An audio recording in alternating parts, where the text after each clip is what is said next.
তাদের মধ্যে অনেক মানুষ ঋণের বোঝা চেপে তারা অতিষ্ঠ হয়ে গেছে এবং অতিষ্ঠ হয়ে আল্লাহ রাব্বুল আলামিনের উপর যা তা কথা বলতেছে, এমন মানুষ অনেক পাওয়া যায়। আজকে আপনাদেরকে একটা আমলের কথা বলবো, গোপন আমল, যে আমলটা করলে আল্লাহ রাব্বুল আলামিন 100% আপনাকে টেনশন এবং ঋণের যে বোঝা আছে ওই বোঝা থেকে আপনার থেকে হালকা করে দিবেন। আল্লাহ রাব্বুল আলামিন ব্যবস্থা করে দিবেন। আল্লাহ রাব্বুল আলামিন এবং রাসূলের সুন্নাহ থেকে বোঝা যায় ঋণ দেওয়া নেওয়া খারাপ কোনো বিষয় না, কিন্তু ঋণের নামে সুদ নামে টাকা দেওয়া, সুদের উপরে টাকা দেওয়া এটা হারাম। আপনি একটা মানুষকে সুদের উপরে টাকা দিয়ে ঋণ দিয়েছেন, ওইটা হারাম, ওইটা সুদ না, ওইটা টাকা দিয়ে আপনি ব্যবসা করছেন। এবং ঋণ নেওয়া এটা সুন্নাহ, কারণ মানুষের বিপদ আপদ থাকতেই পারে, এজন্য মানুষ ঋণ নিবে। রাসূল সাল্লাল্লাহু আলাইহি ওয়াসাল্লাম হাদিস শরীফের মধ্যে বলেছেন, কোন মানুষ যদি কোনো মানুষ থেকে যদি ঋণ নেয় এবং তার মনের ভিতরে যদি এটা থাকে যে আমি ঋণ নিয়েছি, অবশ্যই তাকে আমি এই টাকা তাকে আবার ফেরত দিব, কারণ সে আমার কাছে টাকাটা পায়। আল্লাহ তাআলা রাব্বুল আলামিন কোনো না কোনো ভাবে তাকে ওই টাকার ব্যবস্থা করে দিবেন। এবং কোন মানুষ উল্টা রাসূল এটাও বলেছেন যে কোন মানুষ যদি এই ঋণ নেওয়ার পরে যদি সে ভাবে তাকে আমি আর টাকাই দিব না, একটু ঘুরামো, আল্লাহ রাব্বুল আলামিন তাকে আরো টাকার ব্যবস্থা তো দূরে থাক, তাকে অভাবের মধ্যে লাগাই দিবেন। এজন্য ঋণ নেওয়া এটা সুন্নাহ, রাসূল সাল্লাল্লাহু আলাইহি ওয়াসাল্লামের সাহাবীরাও নিতেন, এটা পাওয়া যায়। যে আজকে আপনাদেরকে এমন একটি দোয়ার কথা বলবো, যেই দোয়ার কারণে আপনার মাথার উপরে যে ঋণের বোঝা রয়েছে এটা কমেই যাবে। রাসূলুল্লাহ সাল্লাল্লাহু আলাইহি ওয়াসাল্লাম একদিন মসজিদে নববীর মধ্যে আসলেন। এমন সময় কোন নামাজের সময় ছিল না, নামাজের সময় বিদ্যুৎ রাসূল এবং সাহাবীরা মসজিদে নববীর মধ্যে যেত না। মসজিদে নববীতে নামাজের সময় বিন একদিন রাসূল যখন প্রবেশ করতেছিলেন, এমন সময় রাসূলুল্লাহর একজন সাহাবীকে দেখতে পায়। রাসূলুল্লাহর একজন সাহাবীকে দেখতে পায়, ওই সাহাবীর নাম হলো আবু উমামা। হযরতে আবু উমামা রাদিয়াল্লাহু তাআলা আনহু কে রাসূল দেখে বললেন, ও আবু উমামা, কেন তুমি এখানে এসেছো? এখন তো নামাজের সময় না।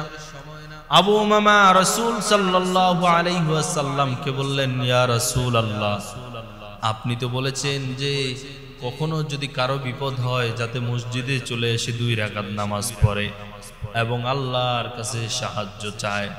হযরতে আবু উমামা রাদিয়াল্লাহু তাআলা আনহু এই কথা বলার পরে রাসূল বললেন, ও আবু উমামা, তোমার কি হয়েছে? তোমাকে দেখতে অনেক খারাপ লাগতেছে, মনে হয় তুমি অনেকটা পেরেশানের মধ্যে আছো। হযরতে আবু উমামা বললেন, ইয়া রাসূলুল্লাহ, আমার মাথার উপরে এমন ঋণের বোঝা চেপে উঠেছে, আমি সহ্য করতে পারতেছি না রাসূল, এইজন্য আল্লাহর কাছে এই বোঝা কমানোর জন্য এসেছি। টেনশনে আমার মাথা নষ্ট হয়ে যাচ্ছে, আমার অবস্থা খারাপ হয়ে যাচ্ছে, রাতের বেলায় ঘুম হচ্ছে না, কি করব সেটাই বুঝতে পারছি না। আমার মাথার উপরে অনেক ঋণের বোঝা চেপে আছে, অনেক ঋণ করে নিয়েছি আমি। রাসূলুল্লাহ বললেন, আবু উমামা, তোমাকে আমি এমন একটা দোয়া শিক্ষা দিব, এই দোয়াটি যদি তুমি সকালে একবার নামাজের পরে এবং বিকেলে একবার নামাজের পরে তুমি যদি পাঠ করো, আল্লাহ রাব্বুল আলামিন তোমার যে ঋণের বোঝা আছে, টেনশন আছে, ওই টেনশন থেকে তোমাকে মুক্তি দিয়ে দিবে। রাসূল সাল্লাল্লাহু আলাইহি ওয়াসাল্লামের এই হাদিসটা আবু সাঈদ খুদরি রাদিয়াল্লাহু তাআলা আনহু বুখারীর মধ্যে বর্ণনা করেছেন। আবু সাঈদ আল খুদরি রাদিয়াল্লাহু তাআলা আনহু তিনি এই দোয়াটার কথা বলেছেন। এই দোয়াটা হলো, আল্লাহুম্মা ইন্নী আউযু বিকা মিনাল হাম্মি ওয়াল হুজনি ওয়া আউযু বিকা মিনাল আজালি ওয়াল কাসালি ওয়া আউযু বিকা মিনাল বুখলি ওয়াল জুবনি ওয়া আউযু বিকা মিন গালাবাতিদ দাইনি ওয়া কাহরির রিজাল।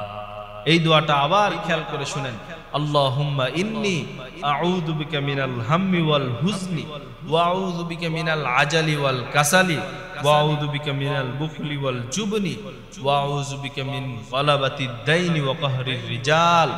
এবং এই দোয়াটি যদি আপনি পড়েন, আল্লাহ রাব্বুল আলামিন আপনার মাথা থেকে ঋণের চাপ নিয়ে নিবে এবং আপনার মাথা থেকে আল্লাহ রাব্বুল আলামিন ওই যে টেনশন আছে এই টেনশনটা দূর করে দিবে।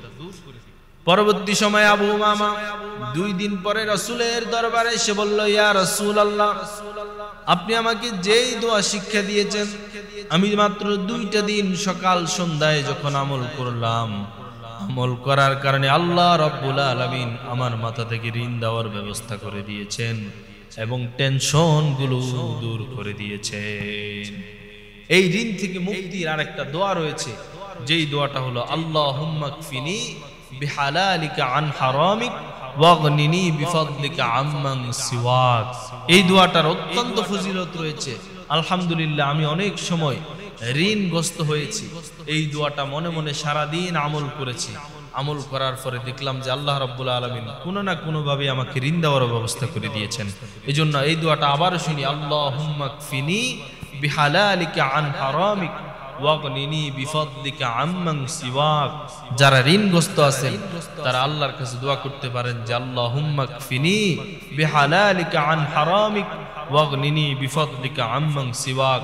আল্লাহ রাব্বুল আলামিন আমাদেরকে এই ছোট্ট আমলটা আমল করার